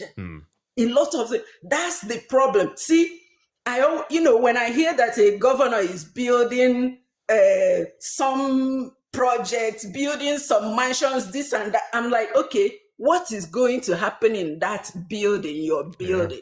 It's a shame. Take, for instance, Soludo. Soludo is building a second airport. There's an airport in Anambra currently that is already not even very viable, right? Soludo, a professor of economics, is building a second airport in Anambra State. Take, for instance, a professor, right? Do you know, I used to admire Soludo, and then I found out, I realized that he's not the educated man I thought he was. Because of some of the things I've heard he does in Anambra. For example, when I heard that he told people to vote for a certain person, if they don't vote for him, he's not going to be able to do some of the things they want him to do. Yeah. I'm like, what? Yeah. And then when he was campaigning, I noticed that every campaign event, there is an ashebi, they wear uniform. I'm like, okay, let me not, like say something negative about, maybe he likes fashion, no problem. And then I think he said something bad about Peter Obi. I'm like, oh, this man is not educated. All these little things. I mean, he's educated. Education and I don't know, intelligence. Why I go talk now? I think two of them, they two go hand in hand like that. Soludo definitely is very educated, very well educated. He's a professor. They need a dash professorship. He has to have written papers and all that good stuff. But it doesn't mean that he's very intelligent. He's not a very intelligent guy, in my opinion, right? Yes, that's the distinction, intelligence, because there are a lot of people that went to universities. There are even doctorate people that are very illiterate. When we say somebody is illiterate, they think, oh, you're insulting me. Oh, I didn't go. No. I've met PhDs that think like they've never left, Nigeria. And when I say left Nigeria, because traveling is education on its own. Absolutely. That's what I mean. Absolutely. If you cannot see beyond your own way of thinking, if you cannot see somebody else's point of views, you are not educated. Absolutely. Soludo, maybe he, passed the degree, whatever, 4 walls of university. But he's not maybe I can just say he's not enlightened. I don't know what it is that's going on with Soludo, but it's what it is. But in life, we need to move forward. We just hit 11 minutes. We need to move forward. We need to bring the next guest. So if you want to help me round up. Catchy for president. Your mom is very funny. Cha. She said cha they do. So no problem. Mom say I go to do cha. Thank your mom for me for producing such an intelligent young man. Thank you so much. Thank you so much. Appreciate it. Nice talking to you, Kachi. Absolutely. Thank you so much for joining. Bye. Appreciate it. Absolutely. All right, make we bring Executive Cup. Thank you for being here. Let's see. Before we bring you up, make I just read some chats here. And my sister Anambra, my Wahala sister. Thank you for being here. All right. Let's see. The doctor says the only thing they always discuss in their life is wife, girlfriend, and so many irrelevant topics. Absolutely. Don't worry. Beer Parlor is here now to change that space, right? The Beer Parlor is here to change that space for us. Ndigbo, let us gather here. Biafara. Nnamdi Kanu say now, come and join. Netflix and say Biafra means come and join. So Biafra, the Biafra podcast, right? Come and join. Come and join. Anyway, meet your life again. Thank you for being here. I appreciate you. All right. Let's see who else is here. Itu Osas. He says most of the Edo people don't like those mansions so much because our children will not be able to, live there, I believe. And you, my sister, say, "Can you start building your own? We will follow." Now money, I no get, my sister. Now money. If I get money, I will not start. Money no day. Anyway, let's see who else is here. And let's see. Itu Osa says, good morning, Kachi. My first time joining your live. Thank you, my brother or sister. Thank you for being here. I appreciate you. I have listened after you always finish your live. Yeah, absolutely. Now, like this, would they run the live? We could just run the live maybe 1 hour, 2 hours, and then we cut the clips and then put them on all our social platforms. Anyway, let's get back to it. Maybe we'll go use Executive Cup close today and go from there. All right, let's see what we have here. Executive Cup. Thank you for being here, my brother. I believe me and you don't get conversation. Maybe the last conversation we get, we no agree. Maybe because it was Biafra. No. Did we agree? I don't recall. Me and you agree. Okay, it doesn't matter anyway because I host shows that there's no way anybody will come to my show and disagree with me all through. There are some you will disagree. There are some you will disagree. There are some you will agree. So it's just what it is. But I appreciate you for joining again. You only wanted the person that is going to counter you. Disagreement, yeah, all right. Today in a submission we do today, so no problem. Let us hear your thoughts on the Akuruoulo 2.0. Let us hear your thoughts. What are your thoughts? According to what I heard from my grandfather about building mansions instead of industries, he was pointing some things to me over building mansions. It was giving me proofs of all these mansions people build everywhere. At the end of the day, children they grow up. Everybody will scatter. You cannot be there for long. So nobody wants to go back to the village anymore. Everybody go to different places and build up their family. And you would think this is common knowledge right now. This is your grandfather telling you. You would think this is common knowledge in 2026, right? Yes, he told me before he died. With proof. Yeah. So at the end of the day, the house get abandoned. Yep. So the property is going to be there. Absolutely. Wasting. Wasting. Absolutely. And meanwhile, that property can become a hub of technology, can become a school. Yep. At least, that can be profitable to people in the community. Yep. Instead of the property just sitting down there. I was in Ezego's house. I think Okigwe. Yeah. Imo State, right? Yes. Somebody was showing me this is Ezego's house. Do you remember Ezego? If you see the house there, it has been abandoned. Yeah. It's a mansion. He's sitting there now as I'm talking to you, abandoned. Yep. You see, many look at P Square. Yeah, it's not their fault. It's not that they don't like it. It's not that they don't like their village. It's just philosophy of life. It's going to happen. There's nothing. My grandfather was giving me instances, showing me, oh, look at it. Look at Mr. This. Look at what happened to him. So I'm not advising you not to build. You can build, but you don't need to build much bigger. Yeah, you don't need that big mansion. You can just build something complex, at least a bit. Absolutely. That whenever your family come, that can be maintained. Absolutely. And nobody's even saying don't build. Yes, we can build. But we can also start thinking about building industries where, because just like the first, and I said this also in the monologue, the doctor, the first caller here, he said the same thing. You come out of that house where they use 1 billion naira build, the road no good, literally there's no government presence in the whole vicinity. Then what is the point? You go come there once in a year, once in 2 years, you on generator, you throw party, you go back, you come with security. It's not secure. Like, what are we doing? What are we doing, right? Do you know that thing has happened to me too right now as I'm talking to you? My own the same grandfather's house, because I live with him then, and my grandmother. Yeah. I'm telling you, the house now, everybody has deserted. because everybody have moved on. Some people, London, America, Lagos, everywhere we've scattered, built new family. Yep. Nobody is even thinking of going there anymore. Yep. You get. But now, do you know now? I have to make meeting with the member of the family. Then we just concluded on using it to renting it out for school. Now, yeah, a primary school is using it now and a nursery school. That's a Instead smart. of the That's house. a smart thing to Yes. do. That's a smart thing Yes, to do. because we just locked it. Nobody is coming. Yep.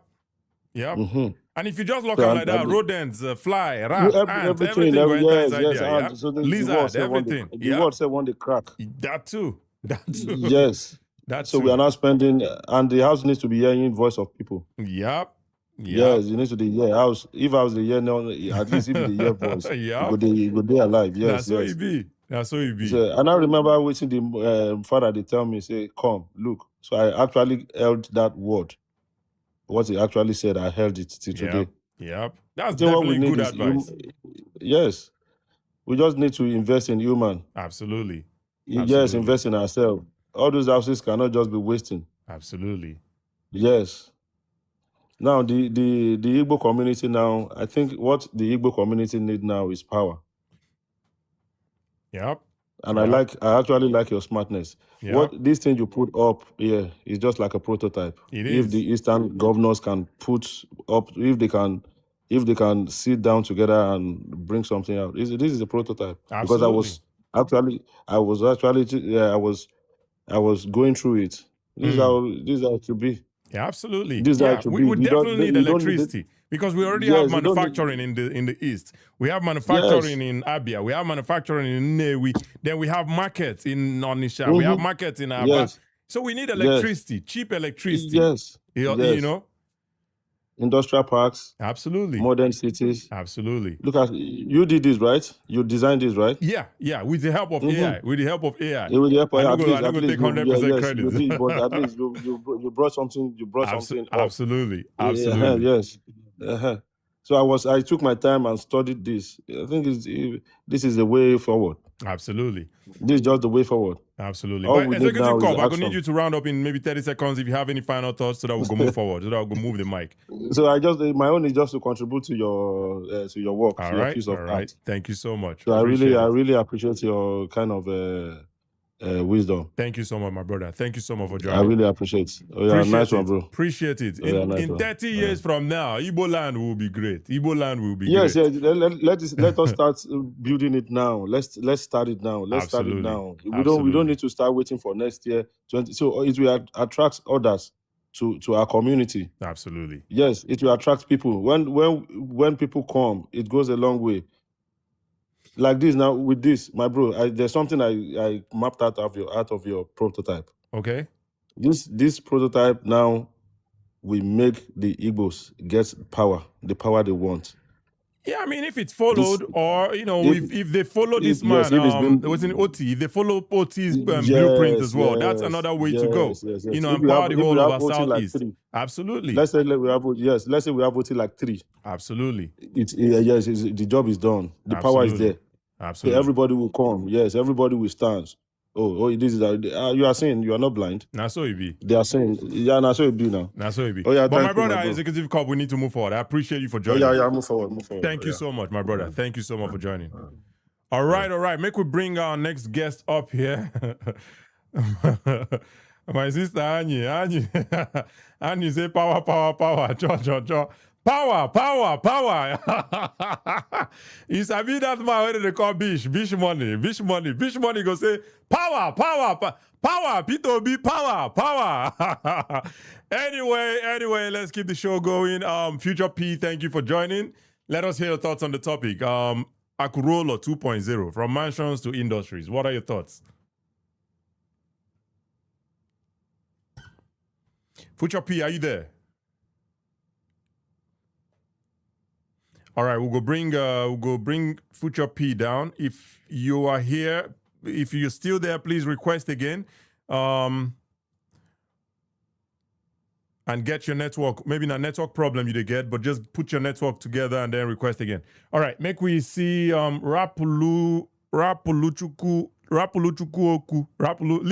Leave talk for God. Abi, Shana, what do you mean? Rapulu chukuoku. Yeah, leave talk for God. Okay. Rapulu, let's call you Rapulu. The thing is a tongue twister. My tongue, no, they calibrated like that. But thank you for joining, my brother. Thank you for joining. Thank you. I was enjoying the conversation. Appreciate it. Appreciate it. I think it is. I have been in few. I'm actually in Malaysia. Okay. So I have been in few. You don't need to tell us. Keep your personal stuff to yourself, unless it's needed. We don't need, not public. Yeah. One of the reasons I say that is I have attended some African community. I see. And I don't see, like, they talk about the problems. They do talk about the problem. But when you look at the structure of African communities, you realize that they don't have leader, they don't have goal, they don't have vision on how to execute and solve problems. And if you look at back in Nigeria, this is the same thing. In the field I am, I'm into, I set up business, I run businesses here. Okay. And I have, over a few years, we've been able to set up programs to help, especially Nigerians, Africans, who can find job, who are in the street. And I can tell you the challenges we get. The challenges whereby someone that was begging for a job, after 6 months, he's making, let's say, he have got enough, and he start telling you, you need to pay me this. Other companies are doing this, doing that. It reminds you that you didn't pay me for the program that we are doing. And another thing is, how many people want to put hands to grow something that will enable the future Africans to find that portal for help? Yeah. Nobody. So if you look around here in Malaysia, everybody has this small village shop. That's how I put it. It's a village shop where you put this red and blue. You will see one shop, they're supposed to sell a standard thing, how the Malaysian shop works. No, they are running it like they are selling brush, they are selling food, beans, clothes, everything is like a hustling.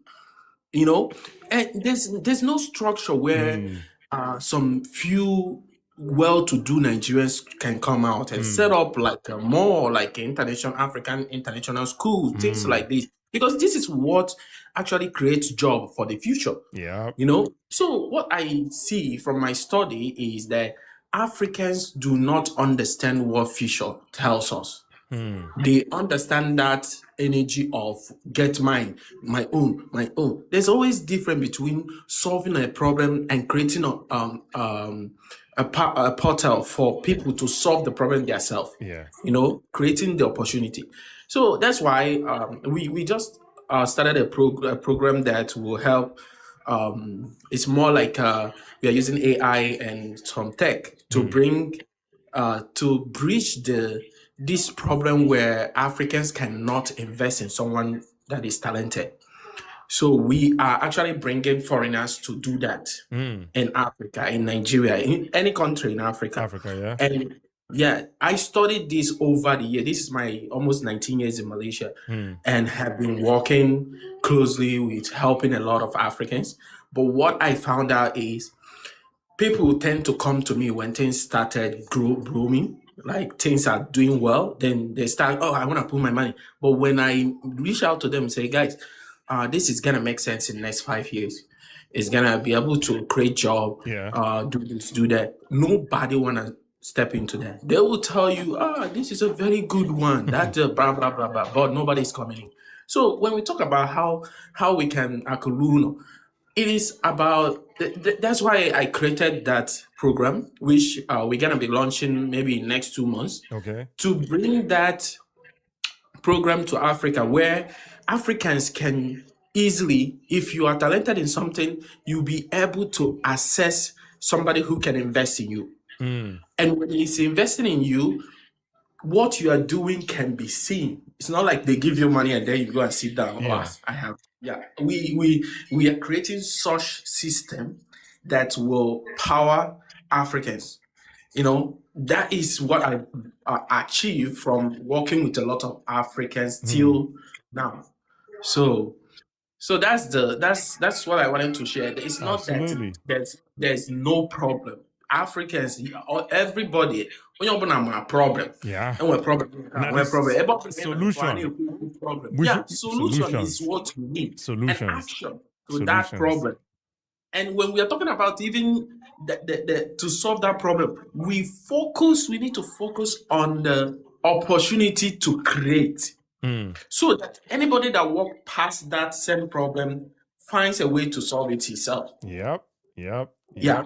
So that's what I've worked with Chinese, with Caucasian, and one thing that they have, even Japanese, one thing they have in common is when they come to this country or anywhere in the country, they establish a business. When I mean business, not Boba Kunkum na Anchana and those. No, I'm talking about real business. Yeah. International business that will require some African knowledge to come and run it in future. That will expand in future, become franchise to even internationally. But who is doing that? Yep. Let me ask you a question based on and you don't need to tell us like the name of your company or all that good stuff, but just based on your skill set, right? You said what you're doing is building systems to power Africans, right? For me, right, I have this concept in my head of, I always look at the markets, like area markets. I always look at, maybe call it poultry farming, whatever business you can think of running in Nigeria, like on a small scale, like Kachina or just a run-am. Not me. If I want to do, I might have a concept of what I want it to look like, right? But what would you say, or how would you say with these systems, where they use for your place of work or your business, right? With these systems, how would you improve a place like Ariara? Even though shout out to Oti. Oti is doing some work in Ariara right now to, make the face, the facelift and all that, make it look better and somewhat modern. What would you say you would do different in a space like that? Maybe say area, or again in a poultry farm where maybe a Nigerian just start up. You would see it's always looking raggedy, but when you see that same poultry farm, maybe an Indonesian person gets that poultry farm for Indonesia, it looks different. I'll take for instance, you get this Uganda guy while they're watching YouTube channel. This guy has a I forget the name of his channel now anyway. It's not very important. But this Uganda guy running in Uganda, you see, I've watched him like in the past 3 years, how this guy has grown his business, his poultry farm business. He now has a mill. He now has like a place where they rear cattle, goats, all that stuff. Like he's grown this business exponentially. But you see a Nigerian person running that same poultry farm. They're stuck there for 5 years. What would you say, or how would you say your systems would help these kind of businesses in Nigeria? Exactly. Yeah. Thank you for this question, because I have a lot to answer you right now, and that is what we are actually doing in Malaysia. Okay. So let me use like the let's say food. We know a lot of Africans are cooking in Nigeria, in Ghana. Now, this system that we gonna bring down and introduce to Africa, what it does is a lay person that is just cooking and selling this in the street, we can actually optimize and upgrade what he's doing by just cook the food, a big amount of food, and we have technology to store this food in a pack that can last for at least 17 months. Now, what are we doing for that person? We're giving him opportunity to sell thousands of days instead of you walking on the street doing that. Now, we're giving you opportunity to export your food in outside country. There's no like chemical in this food. I'm telling you technology, which I have shared some in different places. And you know what most Nigerians say to me? Wow, I don't carry poison come. Now, so right now, we are the only people running egusi paste. If you have heard about egusi paste, we actually invented that 4 years ago. We launched it in Malaysia. Now it's in Singapore, in Malaysia, and also in Thailand, some of it. Now, why I try to set up a program to teach people how this is done, none want to attend to that. That is the problem. Now, when I look at this, I say that I can't keep coming out to teach people. It depends whether they want to listen or not. Yeah. So what I did was I start investing in this program, which we're gonna launch. Now, what this program does for you is, if you understand it, you go there. Let's say one of the wealthy people in Nigeria can look at it and say, okay, let me set this machine in Nigeria, in different state. You set this machine, all these people cooking, instead of you cooking that small, let's say one pot, you can cook as large as you can, bring it to that the factory, and they repackage the food for you to last longer. Now, where you need to focus now is how to export this food. Now, we are encouraging those poor businesses which has energy. If I tell you how much we have made in a goosey paste today, just buy a goosey and pour it, and then you put your protein and fufu together. We are making so much, but how many people want to listen to what you're talking about? Yeah. I have been in some platform and I say, guys, this is what we are doing. And I think someone immediately says, scam and 419. Immediately, I haven't even finished what I wanted to say. But in their mind, you are coming to take the remaining one. Yeah. Totally understand. And one way I can think of how you can preserve food for that long is dehydration. That's one thing that's just coming to my head, you know. That's the most simple one that we know. Dehydration. Yeah. But dehydration can last you for 1 year, as we all know. If you Google it, AI is there. Anybody can get knowledge at any time. Absolutely. But when you go for retort or go for freezer dryer can last for 25 years. Nobody knows this, but they think everything is what they call that chemical they use, preservation, all those things. It is not. Absolutely. We have geisha we are consuming for years, tomato paste, all those things. And these ordinary Nigerians can make tomato paste at their home, bring it and then repackage it. You can run your factory from your home already. Absolutely. This is what we want to bring down to Nigeria. Absolutely. And that's why when I go to African community in Malaysia, the first thing I look at, I sit down and listen to the same people, the same Indo Kenya, saying, oh, we have problem. We don't get this. They stop us all the time. We can do this. I say, when I stand up, I say, guys, problems we like know Ariala, that these are there are the problems. problems. Let us talk about solutions. And now, why I bring up these my solutions. shows? Sometimes when I think of solutions like this, I come and talk about it on live like this, and just once I don't talk, I know say I don't rest for that day. But it's what it is, my brother Rapolo Chukwu. I appreciate you for joining us today and sharing your thoughts and sharing your business proposal, business plan, and what you do for work. I appreciate it. We'll go cut the video and put it out there for people who want to listen and who want to learn. And the ones who want to learn, hopefully they will reach out to you as well and get into it. But hopefully you go start for Igbo land, because now Akuruoulo, what they talk about, we need businesses in Igbo land. We know we need the mansions, but we also need the businesses, because now those industrial parks go make the cities there efficient and safe and secure, so that people, even if when those mansions are built, it will still be safe for your children to come back, and the cities would expand, for years and years and years to come. But I appreciate you, my brother, for joining. I think we have come to the end of today's show. We don't get any other guests requesting right now, so that would be the end of our show. And I appreciate everybody for being here. Make I just shout out a few people here before I go. Kulata, my brother from YouTube, I thank you so much for being here. Thank you. Itu Osas says, do Igbo do joint business? And that is part of the Akuruoulo they talk about. It's a portion of that. These businessmen, they need to bring that their 1 billion. Imagine 100 these billionaires, billionaire, 1 billion, 100. Now 100 billion, 100 billion. Imagine what 100 billion naira would do for the Southeast. Imagine what 100 billion naira would do for the Southeast. But yeah, that's part of what we're talking about here on the Akuruoulo 2.0, from mansions to industries. That's part of what we're talking about. Skin to skin, say English akaria. English akaria. Now English way me I they take talk, my brother. My Igbo not too good for mouth, so I know they too use them. The other go, I dey try where I dey fit try, but I know they fit use and hold long conversations. Me and my sister Anyi, we be Fulani, we no sabi speak Igbo. So now so it just be. EJ Life, thank you for being here. My sister, Anyi, my sister, thank you for being here. Now my Fulani sister, me and her now Fulani together. And now my best friend too.